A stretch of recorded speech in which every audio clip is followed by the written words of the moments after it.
Hello and welcome to episode 60 of the MotoGP 21 career mode.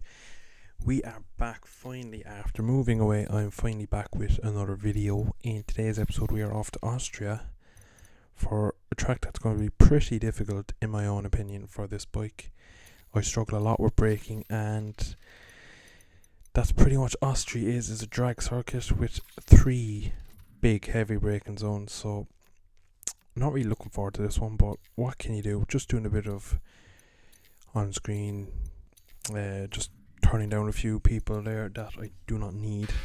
But we're going to jump here to qualifying now. You will have noticed my new livery for this weekend. I did tease it in the last episode, we were saying we would have a new one, and I've gone for like a Pepsi team livery where like it's red, white and blue, and I think it looks pretty cool. You'll see it pretty well in the thumbnail. You'll see a really good shot of it. But we're actually in Q1 here, and like the last episode, I only show Q1 when I get stuck in it. So yeah, unfortunately again the pace is just poor here, so I can't really do anything about it, I'm afraid. So I'm going to push to the maximum and see what I can do for this weekend, but it's going to be a bit of a struggle. We are half around. We had a yellow or amber first sector, red middle sector, and into the final sector now, or third sector. We're just about to get the timing now, I think it is, should be any second.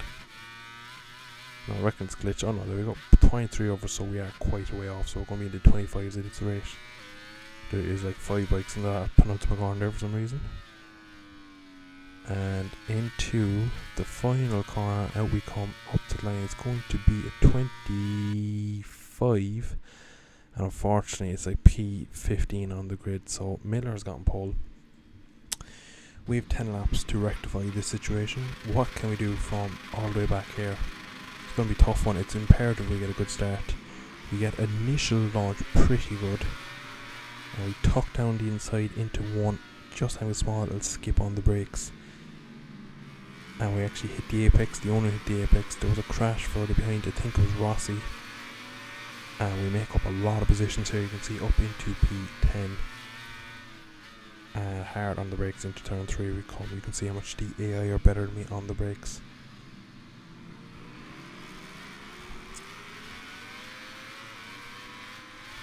But the whole weekend the bike was terrible on the braking, and I just couldn't really get it together. As the race went on,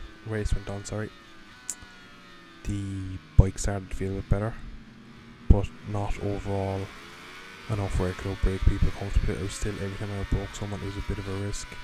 I always felt like the bike was just so, not the fact that it wasn't strong under braking, is we get set up massively by the Repsol Honda of Paul Espargaro.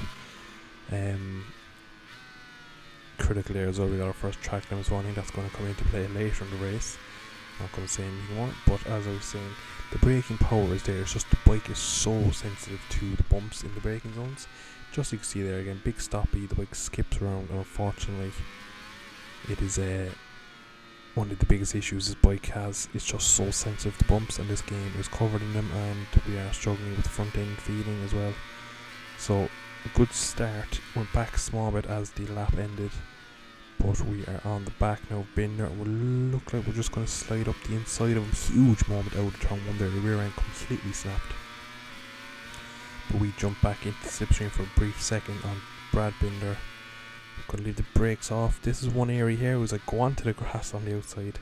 This is one of the only braking zones where I have to pick up Binder because he was turning across me.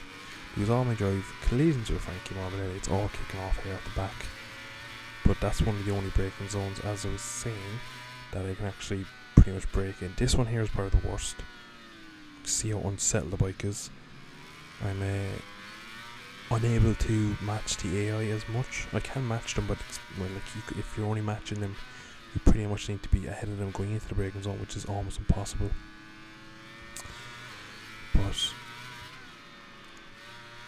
it's just such a bad bike. I can't get it across. I know how I won races with this in first person, since I've been struggling since I switched to third person, which is quite ironic in my opinion. But we are struggling here to keep with Paul Espargaro. Again, just through the last 2 corners, a bit wide, massively wide really, but we hit the apex that time, kind of. But just have to dump a bit of power 3 now to get on the back of them. 25-0, so pretty much matching on qualifying pace. So the pace seems to be pretty consistent, just a bit too slow for my liking. No such errors coming out of turn 1 that time. And we're labouring a bit here just to try and keep up with them. But in here now I know I can take a bit of time out of them, just because there's not as many bumps until you get to about there, when you've pretty much all the braking done. And we have a collision with Paul Espargaro. My rider blames Paul. I was just a little bit hot, so sorry about that one, Paul. But we come now down into turn 4. We go to the outside. He has a bad moment on the braking. We go in hot, but we still managed to square him off and keep position. So we managed to take P10 around the outside. So that was a nice little move. Kind of a mistake, kind of a move, but we got the position in the end. And next up now is his brother Aleix on the full factory Aprilia. He's probably lacking a bit of top end around here. A pole on the Repsol had a look down into turn 7. He did sit me up earlier in the race in P6 or turn 6, so he was pretty aggressive early on. But down into the final corner now we come. Aleix Espargaro is the next man we need to somehow find a way past. He's on the back of the KTM Miller, so we set our fastest lap of the weekend, 24.7. Down into turn 1, we go round the outside, and Aleix Espargaro touches the inside curb, loses the front, and he forces us out onto the outside curb. Second track limit's also there. And unfortunately, fast forward to lap 8, and I have a long lap. I can see there on the KTM, that was Miguel Oliveira. I tried to break him, he tried to match me. I had a big moment, ran pretty wide, and he had a massive snap. The bike went sideways and he went over the bar, so up into P8, but we're here now to take our long lap penalty. You can see into turn 1, it's a really difficult one here. I reckon you lose more than 3 seconds, but we come out in P11, P12 even, because we actually lose the position as well to Binder. But as we come up to this corner here, turn 3, where we already passed him early in the race, we almost get the move done, but it's going to be probably another move down into turn 4 where I'm quite weak. But we're just going to the outside. It's quite difficult because the bump start here just rippled. You can see how unsettled the bike is, back wheel coming up in a gown, just a bit of a block pass. We just run the touch wide, quick look to make sure we didn't knock him off, and a lap and a half remaining. We're in P11. Up ahead is what I can see: Taki Nakagami, Frankie Morbidelli, and must be Paul Espargaro on the Repsol. And now for some reason, after I took a long lap penalty, the bike felt so much better. I was able to push really hard for these last lap and a bit, and the bike really responded well to it. So I'm not really sure where that was. The tyres were worn, the fuel was low, so maybe it was a bit of the bike kind of got into its comfort zone. And we start the final lap. I am pretty much with them now as I make up a lot of time into turn 1. Absolutely nailed the apex, great exit out to the curb, but the only thing again, the wheelie kicks in. But we're up to power 3, trying to get some slipstream from Taki Nakagami. And we know up in here we can make up time. He seems pretty weak on the brakes there. We're going to go to the outside, see can we cut back. But we actually have a moment, and that is a full factory Bologna Ducati of, at the time I thought it was Miller, but he's still in PT. You can see it was actually Francesco Bagnaia. So 41 lap remaining, tipped off. But Nakagami there, big moment for him. He had to leave the brake off and kind of coast into the braking zone. We managed to do him around outside. Now Morbidelli is going for pole. We're going to try and follow suit. Up the inside, there's contact again though between us and the Repsol Honda, and he just nudges us wide there, and he just pushes off line, and that's just lost us a precious tenth to Frankie Morbidelli. So it's going to be a last corner dive bomb, I reckon. I don't think I'll be close enough into the penultimate corner up here, and it's going to be a bit of a Marcus move.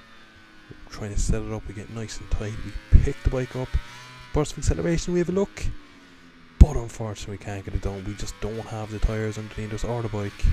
Frankie just turned across us like he should, and we end up with a pretty decent P8. It was a good little battle there at the end, I did enjoy that.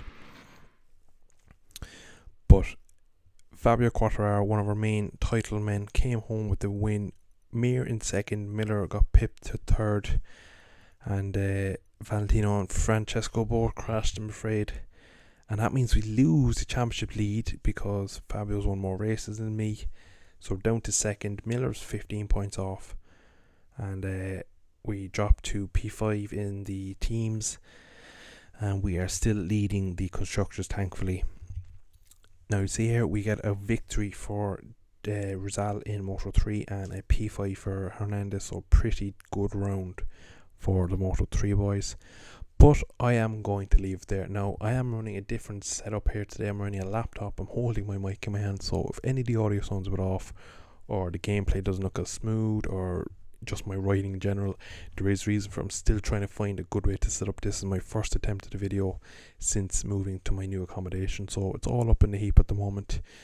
But we'll see what we can do. I'll try my best to make some content while I'm down here.